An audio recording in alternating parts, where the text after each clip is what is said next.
The history you are about to hear is not recorded on the walls of any temple because the scribes who witnessed it were eaten alive. If you are faint of heart or if the sound of snapping bone unsettles you, stop this video immediately. This is not a story of glory, nor is it a tale of golden ages and building pyramids under the sun. It is a record of the year the Nile turned red and the dead refused to stay in the underworld. We travel back to 1350 BC to a forgotten excavation site deep within the Valley of the Kings, where the silence is heavy enough to crush a man's soul. The heat here is not just a temperature. It is a physical weight pressing down on the backs of the workers until their spirits break. Captain Knemet stood on the ridge, his eyes scanning the horizon not for thieves, but for something he couldn't quite name. He was a veteran of the Hittite Wars, a man who had seen enough blood to fill a cistern, yet the air today smelled wrong. "Dig faster," commanded High Priest Imhotep, a man whose ambition was far larger than his wisdom, pointing his gold-encrusted staff at the pit. The workers, emaciated and terrified, scraped at the limestone seal that had been hidden for 1,000 years. They were looking for the lost tomb of the heretic king, a place erased from history by the order of the gods themselves. Knemet gripped the hilt of his kapesh, the bronze warm against his palm, watching the clay seal crack under the chisels. "Stop," Knemet barked, sliding down the sand dune. "That seal bears the mark of the plague bringer. It is not meant to be broken." But the priest only laughed, a dry, rattling sound that echoed strangely against the canyon walls. "Your sword is for killing men, Captain, not for understanding the gods," the priest sneered, signaling the workers to strike the final blow. The heavy stone slab gave way with a groan that sounded like the earth itself was in pain. A cloud of black dust puffed out from the darkness, distinct against the bright desert day, swirling like oil in water. It didn't dissipate. It hung in the air, heavy and sentient, drifting specifically toward the workers nearest the opening. The first worker to inhale it didn't scream. He simply froze, his eyes rolling back until only the whites were visible. He dropped his chisel, his hands clawing at his throat as if trying to tear out something that was growing inside him. "Get back," Knemet roared, drawing his blade fully, the curved bronze catching the relentless sun. But it was too late. The black dust was expanding, moving against the wind, enveloping the priest and his entourage. The high priest fell to his knees, coughing up a thick black sludge that sizzled when it hit the hot sand. This was the first event of the catastrophe, the rejection of the soul. Inside the bodies of the infected, the ancient spores were reanimating dead cells, bypassing the brain and seizing control of the motor functions. The worker who had fallen first jerked upright, his movements unnatural, like a puppet pulled by invisible strings. He turned to his fellow excavator, his jaw unhinging with a wet tear, and lunged. The sound of teeth meeting flesh was loud in the quiet valley, a wet crunch that froze everyone who heard it. "Kill them," Knemet ordered his Medjay unit, seeing the madness spread like wildfire through the excavation crew. His soldiers, disciplined and brave, hesitated for a fraction of a second, a fatal mistake in the face of this enemy. A soldier named Ramses stepped forward to shove the attacker away, but the infected worker possessed a strength that defied biology. The creature grabbed Ramses' arm and ripped the muscle from the bone with a single violent jerk. Chaos erupted as the 30 workers in the pit turned on each other, the infection spreading through bites, scratches, and the very air they breathed. Knemet charged into the fray, his kapesh singing a deadly song as he severed the head of the nearest creature. The head flew off, but the body did not fall. It simply flailed its arms, blindly searching for meat. Knemet kicked the torso into the stone wall, his boot crunching against ribs that felt brittle and dry. The head, destroy the brain. He realized, shouting the order over the screams of the dying. But the Medjay were being swarmed, their bronze shields useless against enemies who felt no pain and feared no death. The high priest, now fully turned, rose from the sand, his face a ruin of black veins and white eyes. He didn't moan. He hissed a sound like a viper and pointed a rotting finger at Khemet. It was as if the creature remembered him, remembered the insult, and retained enough intelligence to hate. This was the second horror, the retention of malice. Khemet ducked as the priest lunged, the gold-encrusted staff swinging with bone-shattering force. He rolled across the sand, coming up in a crouch, and slashed the priest's hamstrings. The priest fell, but he crawled forward, dragging his useless legs, his teeth snapping inches from Khemet's boots. Khemet didn't hesitate. He drove his sword down through the priest's skull, ending the unholy life instantly. Retreat to the ridge. Form a shield wall. Khemet bellowed, grabbing a stunned soldier by the harness and dragging him back. The valley floor was now a slaughterhouse. The golden sand stained a deep, dark crimson.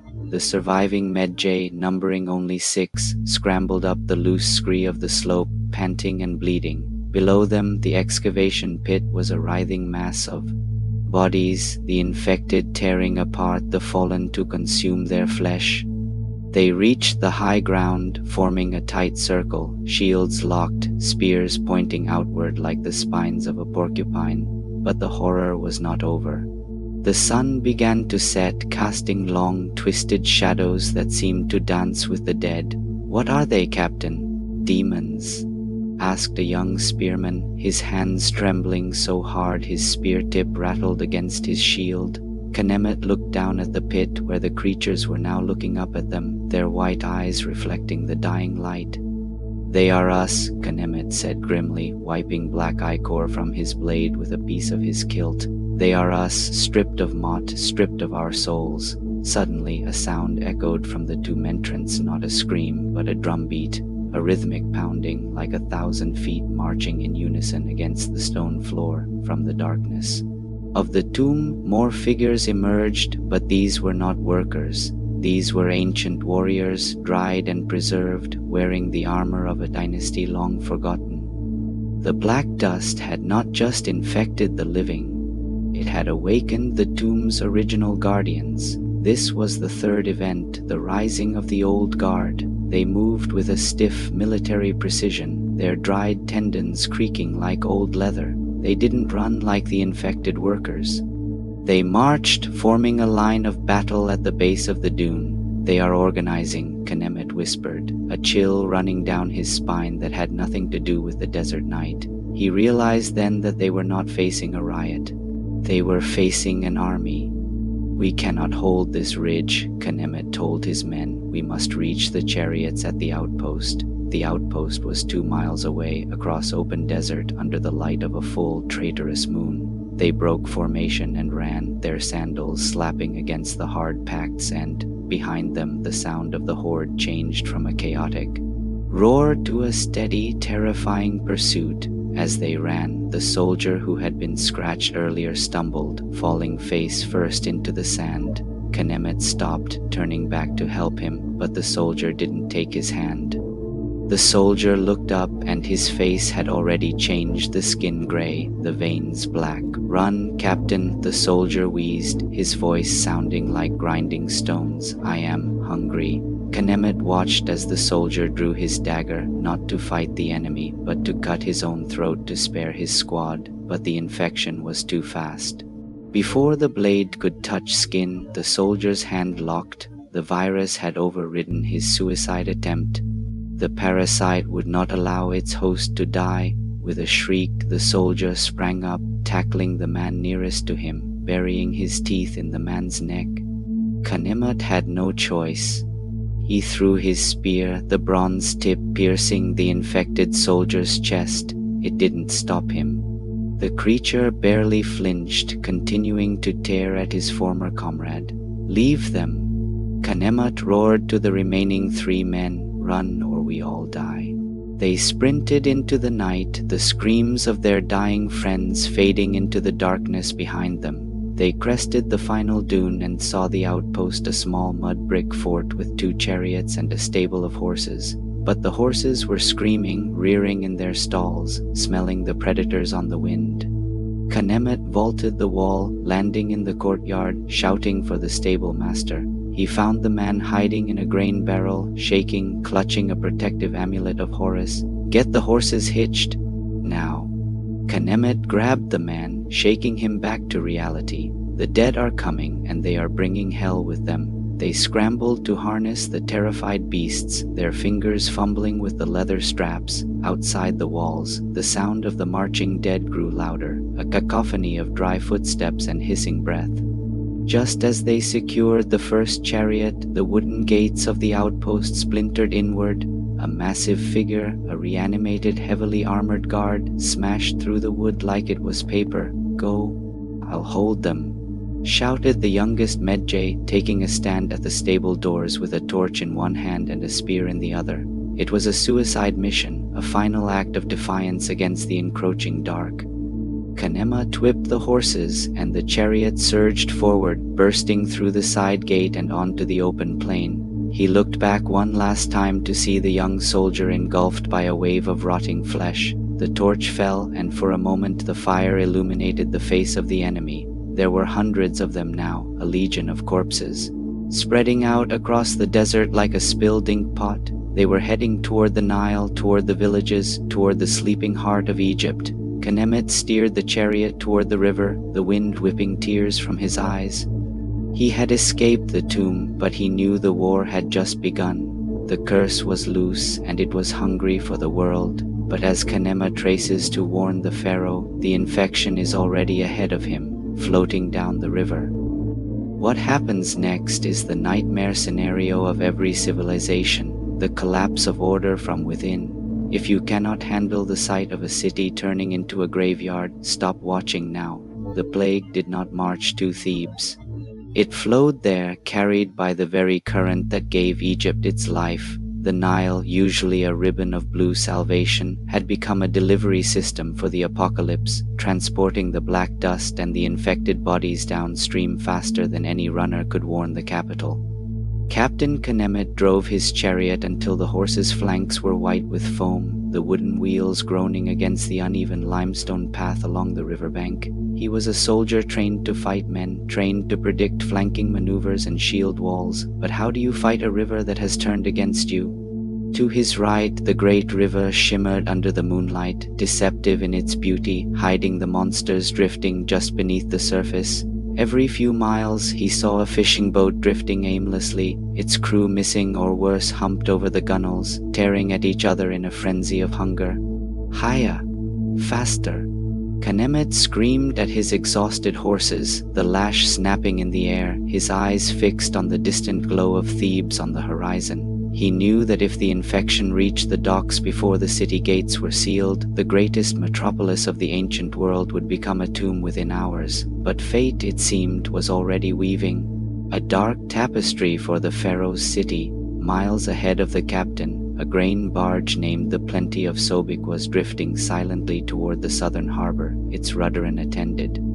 The crew of the barge had succumbed to the airborne spores hours ago, their bodies now twitching piles of flesh in the cargo hold, waiting for the scent of fresh blood to wake them. As the barge bumped gently against the stone quay of the marketplace, the vibrations stirred the crew from their dormant state. It was the festival of Opet, and the docks were not empty.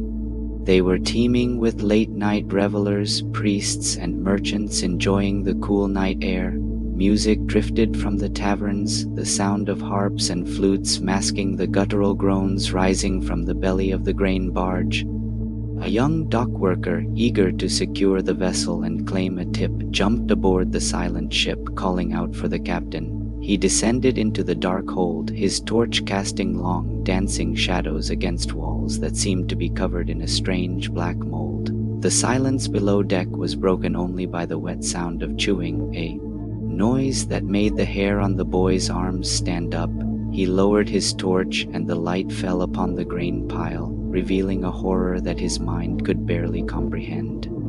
5 crewmen, their skin gray and peeling, were feasting on the ship's master, their faces buried in his open chest cavity. They stopped as one, lifting their heads to look at the intruder, their eyes reflecting the torchlight like the eyes of deep-sea predators. The boy screamed, but the sound was cut short as the nearest creature, sprang with the agility of a leopard, dragging him into the darkness. The torch fell to the floor, igniting the spilled grain and the dry timber, sending a plume of smoke rising into the night sky.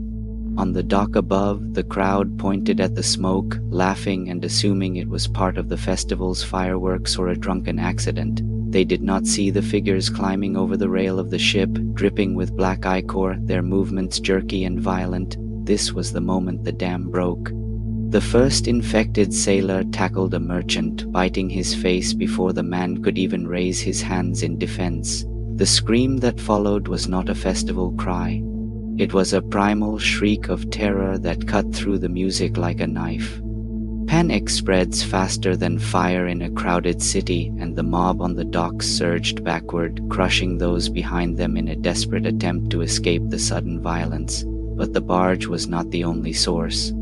The water itself was now birthing monsters. From the muddy banks of the Nile, bloated corpses, those who had drowned miles upstream, began to drag themselves onto the dry land. These were the bloated ones, their bodies swollen with gas and water, their skin prone to bursting and spraying infectious fluid. A temple guard patrolling the perimeter thrust his spear into one of these swollen horrors, expecting it to fall like a man. Instead, the pressure released caused the creature's torso to rupture, showering the guard in a toxic black bile that burned like acid. The guard clawed at his eyes, blinding himself as the infection took hold instantly, turning him into a weapon against his own people. Within minutes, the southern harbor was a war zone, the golden stones slick with blood and the black slime of the undead. It was into this cauldron of chaos that Captain Knemet finally arrived, his chariot skidding around the corner of the Avenue of Sphinx. He saw the smoke, he heard the screams, and he knew with a sinking heart that he was too late to save the city, but perhaps not too late to save the Pharaoh. Make way. Medjay business. Make way. He bellowed, driving his horses through the panicked crowd that was fleeing the waterfront. The citizens were running blindly, blocking the streets, trapping themselves in the narrow alleys where the infected hunted them down with ease. Knemet pulled his chariot to a halt near the Temple of Amun, leaping down just as a group of infected rushed from a side street. He drew his kapesh, the blade flashing orange in the light of the burning buildings, and stepped between the monsters and a group of terrified women. "Get to the temple. Bar the doors," he ordered, swinging his weapon in a wide arc that gutted the leading zombie. The creature stumbled, its entrails spilling out, but it did not stop, its hands still reaching for Knemet's throat.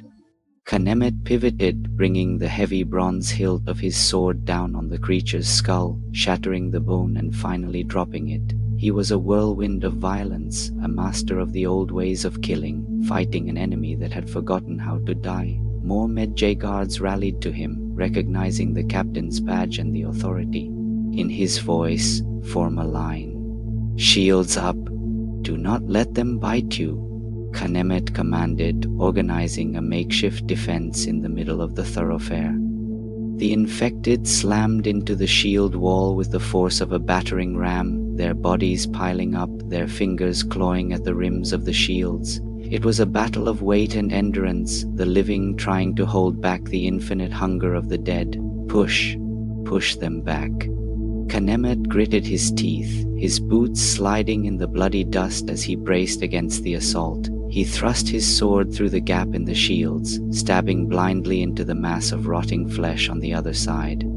But for every one they killed, two more took its place, drawn by the noise and the smell of fresh meat.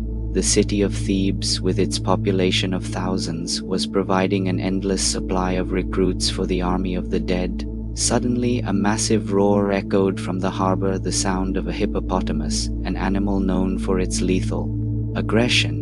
But this was no ordinary beast. The infection had reached the wildlife of the Nile. The massive creature, its skin covered in lesions and its eyes milky white, charged up the street, smashing through stalls and stone pillars alike. The shield wall, designed to stop men, crumbled instantly under the impact of the 3-ton undead monster. Knemet was thrown backward, landing hard against a stone wall. The wind knocked Out of him, he looked up through blurred vision to see the beast crushing his men, its massive jaws snapping soldiers in half like twigs. Fall back to the palace. Khemet wheezed, forcing himself to stand despite the pain in his ribs. The battle for the streets was lost. The only hope now was the fortified palace of Pharaoh Akhenaten on the high ground. He grabbed a fallen torch and threw it at the hippo, distracting the beast just long enough for the survivors to scatter. They ran through the twisting alleys of the artisans' district, the sounds of slaughter echoing from every corner. As they climbed the stairs toward the palace district, Khemet looked down at the city he had sworn to protect. Thebes was burning, a sea of orange fire and black shadows, consumed by a madness that had come from the dark past. But the horror was not just behind them. It was ahead of them too. The palace gates were closed and the royal guards were on the walls, bows drawn, pointing not at the zombies but at Khemet and his men. "Halt! By order of the pharaoh, no one enters. The city is condemned," shouted the captain of the royal guard. The pharaoh had decided to seal himself inside, sacrificing his people to save his own court. Khemet stood there, covered in the blood of the enemy, looking up at the men he had once called brothers. "You cannot lock out the plague." Khemet screamed, "It is already in the water. It is in the air." But the only answer was the creak of bowstrings being drawn tighter, the betrayal cut deeper than any zombie's tooth. The leadership had failed, leaving the soldiers and the citizens to die in the dark. Below them, the horde was rising like a tide, filling the stairs, their moans merging into a single, deafening roar. Khemet looked at his 3 remaining men, seeing the resignation in their eyes. "We do not die begging," Khemet said, turning his back on the closed gates and facing the oncoming storm. "We die fighting for Egypt." He tightened his grip on his kapesh, the leather handle slippery with sweat and blood. The first of the undead reached the landing, snarling and snapping, and Khemet stepped forward to meet them. The clash was brutal and short, a flurry of bronze and rotting flesh under the uncaring gaze of the palace statues. Khemet fought with the fury of a man who has lost everything, his blade moving faster than thought. But just as the sheer weight of numbers threatened to bury them, a sound pierced the night, not a scream, but a horn, a war horn, deep and resonant, coming not from the palace, but from the desert beyond the city walls. It was the sound of the Nubian mercenaries, the elite desert wanderers who bowed to no pharaoh. They had seen the fires, and they had come not to save the city, but to hunt the monsters. Khemet is trapped between the closed doors of the palace and the jaws of the dead, but help has arrived from an unexpected quarter. What saved Khemet was not divine intervention, but something far older and more brutal, the law of the desert. If you believe that alliances are built on friendship rather than survival, the following events will shatter that illusion. The horn blast that cut through the screams of Thebes did not signal the arrival of saviors, but of predators who had smelled blood in the water. The Nubian mercenaries, the Medjay of the south, had watched the city burn from the dunes, waiting for the moment when the chaos would offer the greatest spoils. But as they rode closer, they realized this was no ordinary riot. The scent on the wind was not just smoke, it was the copper tang of a slaughterhouse on a scale never before seen. Commander Juta, a giant of a man draped in the skin of a leopard, signaled his riders to switch from looting formation to combat wedges. "They are not men." Juta roared, his voice deep as a canyon echo, watching the horde clawing at the palace stairs. He drew his massive ebony bow, an arrow the size of a spear knocked on the string, and took aim at the mass of rotting flesh.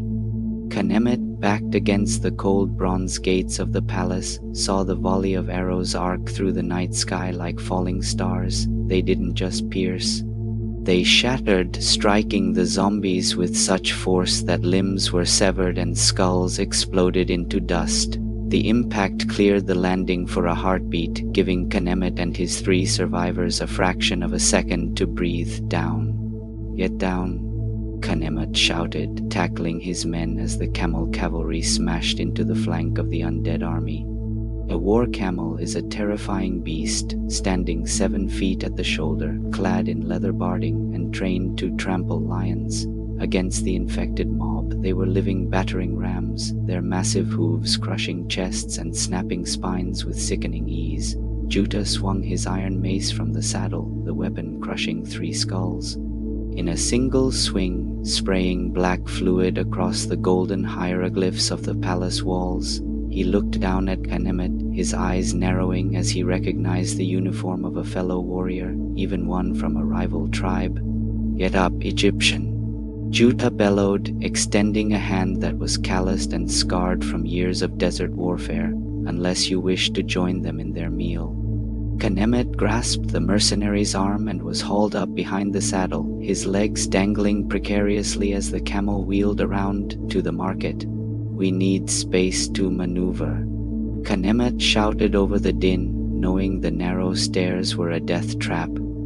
The mercenaries cut a path through the horde, not through skill, but through sheer brute force and the weight of their mounts. They descended into the artisan district, a maze of pottery kilns and weaving looms that was now a labyrinth of death, but the infection was evolving. The shamblers they had fought at the tomb were slow, but the runners, the freshly infected citizens, were fast. A pack of infected weavers, their hands still tangled in colorful threads, sprinted across the rooftops, leaping from building to building to keep pace with the camels. "Above us," Kanemet warned, drawing his kapesh just as a creature launched itself from a balcony. He slashed upward, the bronze blade cutting the creature in midair, showering both him and Juta in infectious gore. They crashed into the central square, where the mercenaries had established a kill zone, circling their camels to form a living fortress. Juta threw Kanemet to the ground, not unkindly, but with the urgency of combat. "Your city is dead," Medjay, Juta's pat, wiping slime from his face. "We came for gold, but we found only this curse." "Then fight for your lives, not for gold," Kanemet retorted, standing back to back with the Nubian giant as the horde began to pour into the square from every alleyway. The 2 men, former enemies by border and blood, were now the only thing standing between each other and a gruesome death. It was here that they discovered the weakness of the plague, fire. A pottery kiln, overturned in the panic, had set a pool of spilled lamp oil alight, creating a wall of flame. The zombies did not stop. They walked directly into the fire, their dry skin catching instantly like papyrus, but as their muscles burned, they collapsed, the heat destroying the parasitic spores that drove them. "Burn them," Kanemet realized, grabbing a torch from a fallen sconce. "They feel no pain, but they can be broken by ash." Juta understood immediately, ordering his men to smash the clay jars of oil stored in the merchant stalls. "Light it up. Make the ground burn," the Nubian commanded. The mercenaries threw their torches into the oil-slicked sand, and the square erupted into an inferno. The sudden heat was intense enough to singe eyebrows, but it created a barrier that the undead could not cross without being incinerated. Through the wavering heat, Kanemet saw something that made his blood run cold, a new mutation. From the burning wreckage of a temple school, a figure emerged that was not one body, but 2 fused together. The fused were a result of the intense overcrowding in the panic, where the infection had bonded flesh to flesh in a biological nightmare. This multi-limbed abomination scuttled across the ground like a spider, immune to the pain of the fire that licked at its many legs. "By the gods," one of the Nubian riders whispered, his courage failing him for the first time. The creature leapt, bypassing the firewall and landing on the chest of the rider's camel. The camel screamed, a sound so human it was heartbreaking, as the creature tore out the beast's throat. The rider fell into the fire, his screams joining the chorus of the dying city. "Move. We cannot hold this position," Kanemet shouted, grabbing the reins of a riderless camel to the west gate. "The desert is our only chance." The combined force of Medjay and mercenaries, now reduced to less than 20 men, punched a hole through the burning market. They rode hard, trampling the burning bodies of the runners that tried to intercept them. As they reached the edge of the city, the west gate loomed before them, closed and barred. The guards here were dead, not by zombies but by suicide.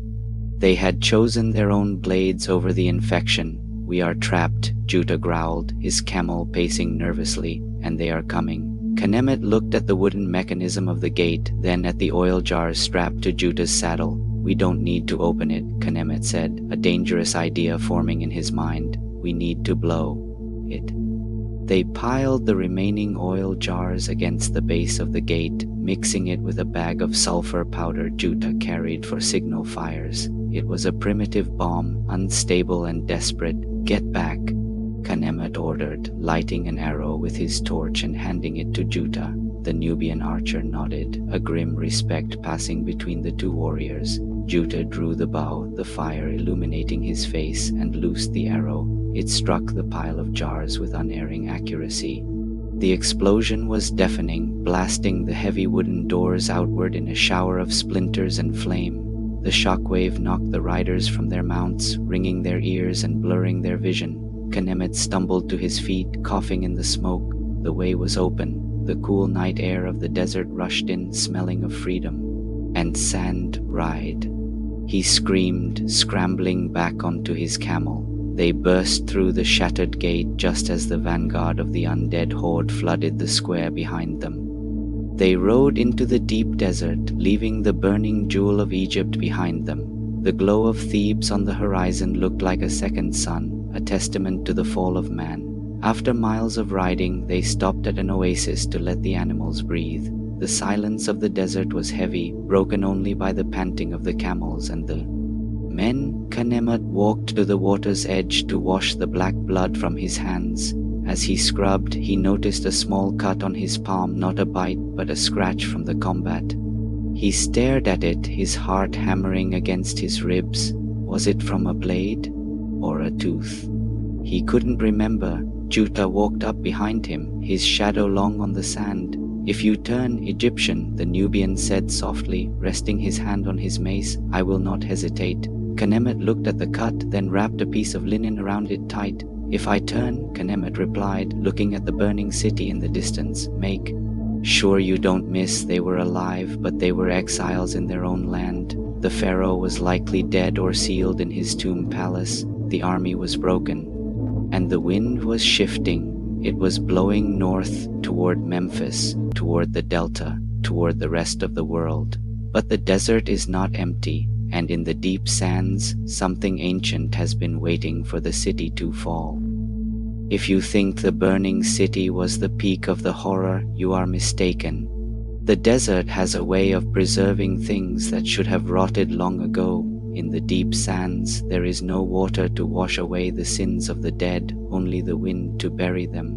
Captain Kanemet and Commander Juta led their ragged band of survivors away from the smoking ruins of Thebes, pushing deep into the western desert they sought. The Red Lands, a place so inhospitable that even the bacteria of the plague might wither and die under the relentless sun. But the desert is not merely empty space. It is a graveyard of armies that marched before, a place where history lies shallow beneath the sand. By the third day, the waterskins were light, and the men's lips were cracked and bleeding, their minds beginning to fray at the edges. "We are being followed," Juta murmured, his eyes scanning the shifting dunes behind them, though nothing moved but the heat waves. The Nubian commander had spent his life tracking lions, but now he felt like the prey, sensing a presence that left no footprints. It wasn't the fresh zombies from the city. It was something older, something that had been waiting in the sand for centuries. As they crossed the Valley of Whispers, a soldier named Pahu screamed as the ground beneath his camel suddenly gave way. It was not a sinkhole. It was a trap dug by hands that no longer needed tools. From the sand pit, dry, mummified hands erupted, grabbing the camel's legs and dragging the screaming beast down into the suffocating earth. "Sandwalkers!" Kanemet roared, leaping from his mount before it could be ensnared, landing on the shifting slope of the dune. These were the dried ones, travelers and soldiers who had died in the desert, preserved by the salt and heat, now reanimated by the spreading curse. They did not bleed, and they did not rot. They were leather and bone, tough as armor and silent as the grave. One burst from the sand directly in front of Khemet, its face a desiccated mask of teeth and tatters, swinging a rusted bronze dagger. Khemet parried the blow, the sound of metal on metal ringing flat in the dead air. He kicked the creature back, but it scrambled up the dune with the skittering speed of a scorpion, unaffected by the loose footing. Aim for the joints. Break the bones, Juta shouted, loosing an arrow that shattered the knee of an attacking creature. The Nubian mercenaries, accustomed to fighting on sand, formed a circle, their long spears keeping the creatures at bay. But the sand itself seemed to be alive, churning as dozens of these dried horrors clawed their way to the surface. It was an ambush set by the dead, a coordinated attack that suggested a hive mind controlling them. To the rocks. High ground. Khemet pointed to a cluster of black basalt formations jutting out of the sand like broken teeth. They abandoned the camels, running through the shifting terrain, hacking at the limbs that reached for their ankles. They scrambled up the jagged rocks, the stone burning their hands, finding a temporary respite from the monsters below. The dried ones could not climb the smooth vertical rock faces.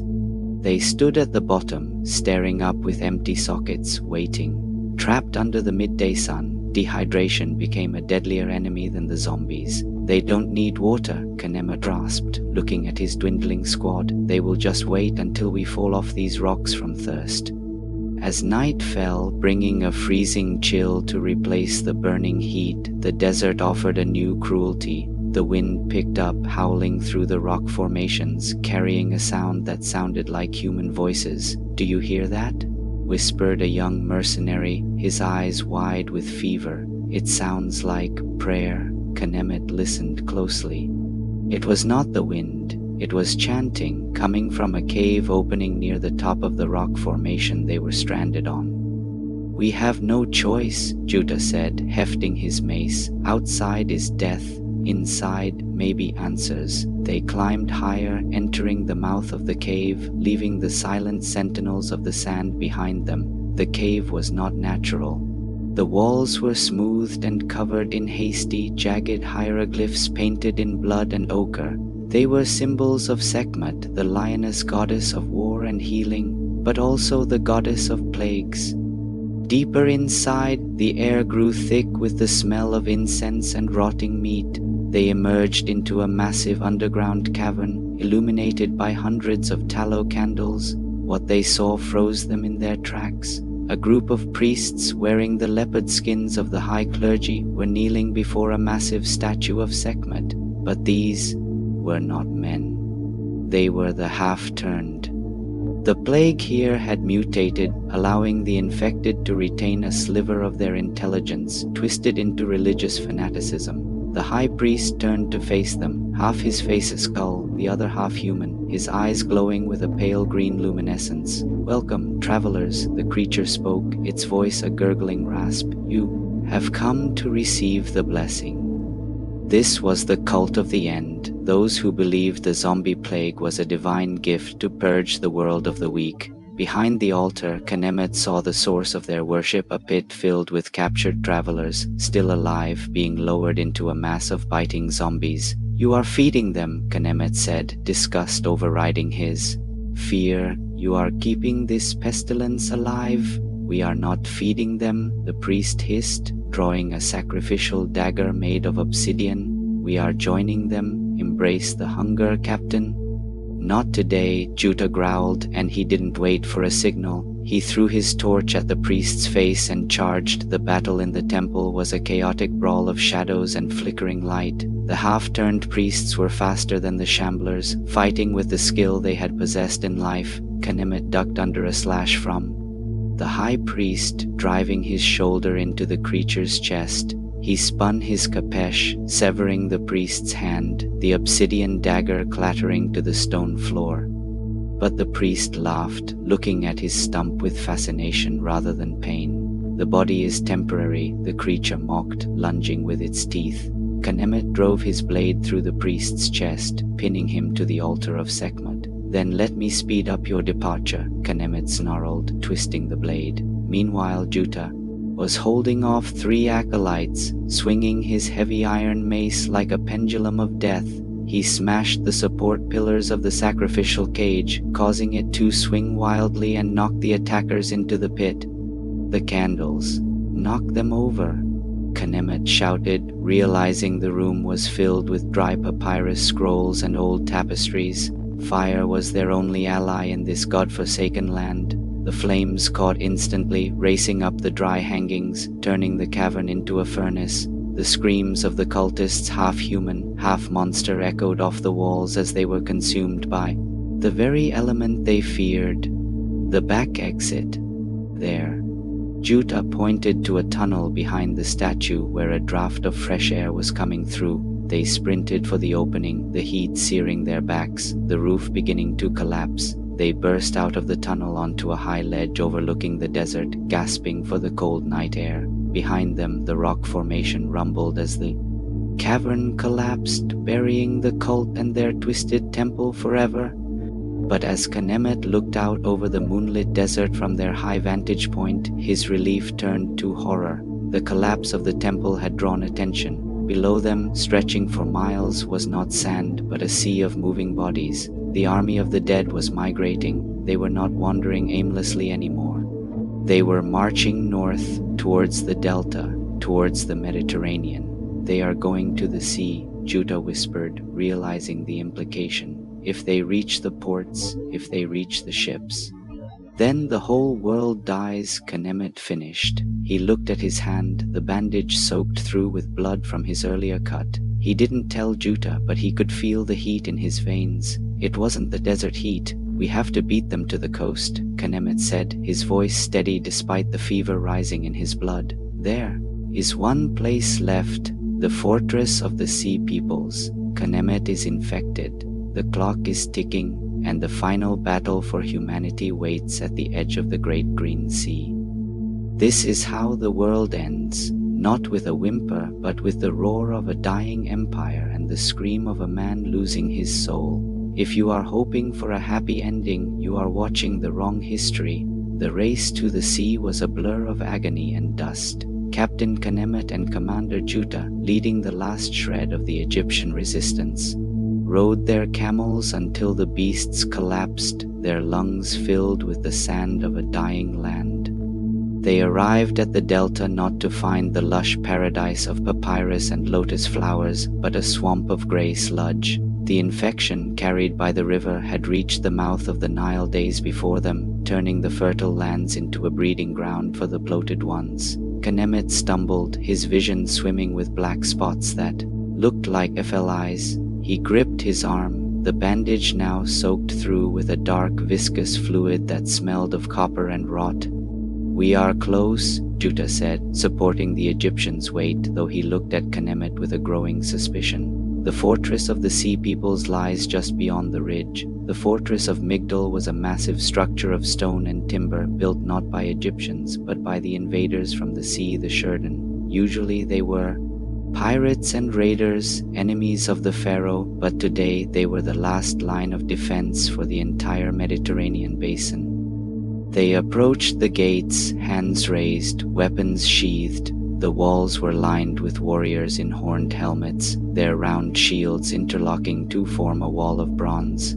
"I am Captain Khemet of the Medjay," he shouted, his voice raspy and weak, "and I bring a warning. The dead are marching." The gates opened, not out of trust, but out of curiosity. Warlord Shurden, a giant of a man with a beard braided with iron rings, stepped forward, eyeing the ragged duo. "We know of the dead," the warlord grunted, pointing to the beach. "The sea has been vomiting them up for 2 days. On the shoreline, hundreds of waterlogged zombies were dragging themselves out of the surf. The sea peoples were holding them back, but barely. Their axes cleaved through rotten flesh, but the tide was relentless." "This is nothing," Khemet warned, stepping closer, the heat of the infection radiating from him like a furnace. "There is an army behind us, millions. If they take this port, they will take the ships. If they take the ships, they take the world." The warlord looked at Khemet, then at Juta, and finally at the horizon. He saw the dust cloud rising miles away, a storm of sand that signaled the approach of the great horde. "Open the armory," the warlord ordered, his face hardening into a mask of war. "If we die standing." The next 6 hours were a frenzy of preparation. They dug trenches filled with pitch. They sharpened stakes. They loaded the catapults with jars of Greek fire, a volatile mixture of naphtha and quicklime. Khenemet sat apart from the others, sharpening his kapesh. He could hear them now, the hive mind. It wasn't a sound. It was a scratching inside his skull, 1,000 voices whispering hunger, hunger, hunger. Juta approached him, holding a bowl of water. He didn't offer it. He placed it on the ground and stepped back, his hand resting on his mace. "How long?" Juta asked, his voice quiet. Khenemet looked up, and for a second his eyes flashed with a feral green light before returning to brown. "By sunset," Khenemet whispered, "when the sun dies, I will belong to them. I will not let you turn," Juta promised, a vow of mercy and violence. "I will make it quick." "No," Khenemet said, standing up, a new dark resolve settling over him. "Not yet. I can hear them, Juta. I can hear their generals. I can use this." The attack began an hour before dusk. It didn't start with a charge. It started with a wave of screamers, infected children whose lungs had mutated to produce a high-pitched sonic wail that shattered concentration and morale. The sound pierced the ears of the defenders, making men drop their shields and clutch their heads in agony. "Hold the line!" Sheridan bellowed, kicking a soldier who had fallen to his knees. Then came the main force. A sea of bodies, pressed so tight they moved like a fluid, crashed against the first line of defense. They filled the trenches with their own bodies, forming a bridge of flesh for those behind them. "Light the trenches." Khenemet screamed from the ramparts. Archers loosed fire arrows, and the pitch ignited, creating a wall of flame 10 feet high.